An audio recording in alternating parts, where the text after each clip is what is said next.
Excel is very good at working with dates and times, as long as you enter them in a standard and clear format. The way you type dates also depends on your computer's regional settings. In my case, I'm using the common US format, where the order is month, day, and year. For example, if I want to type today's date in January 2025, I would enter January 24th, 25. I could type the year with 1 digit, 2 digits, or 4 digits. After I press enter, Excel formats and displays it as a date. I can also use dashes instead of slashes, such as January 25th, 2025. Excel recognizes both formats. Whenever Excel sees something typed with slashes or dashes, it checks whether it might be a date. If it is a valid date, Excel stores it as a real value and aligns it on the right side of the cell. This small detail is important because any date you enter correctly becomes a number behind the scenes. Excel counts dates starting from January 1st, 1900, which is day 1. The next day is day 2, and the count continues upward. Because of this numbering system, you can easily perform calculations with dates. For example, if I want to know what date comes 90 days after a certain date, I can use a simple formula. If the date is in cell B2, I type equals B2 plus 90 and press enter. Excel instantly shows the new date. This works only if the original date is valid. If you try entering something impossible, like November 31st, Excel will not treat it as a date. Even if you type a full 4-digit year, Excel still rejects it. If you widen the column, the incorrect entry becomes even more obvious.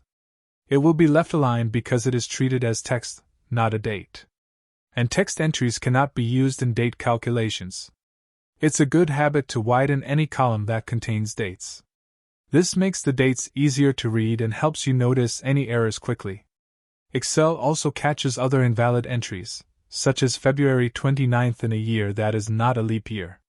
For example, February 29th, 2025 is not valid, but February 29th, 08, for 2008, works perfectly.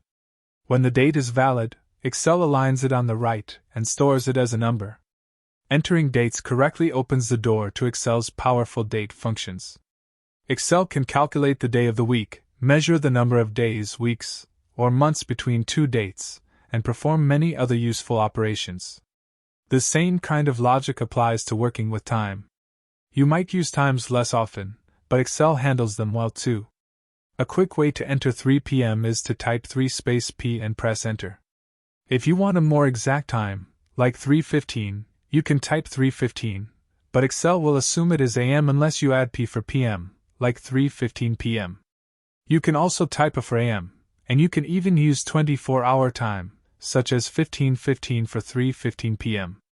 Just like with dates, you can calculate with times.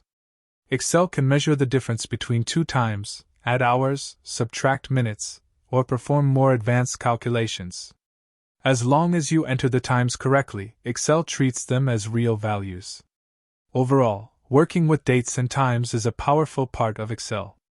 When you type them incorrectly, using the simple method shown here, you gain access to many useful built-in functions that help you analyze and compute date and time information efficiently. Thanks for watching. In the next video, we'll look at using undo and redo, two simple but powerful tools that can save time and correct mistakes instantly. Don't miss it! If you found this video helpful, please subscribe, like, and share to support the channel and help others learn Excel more easily. Goodbye.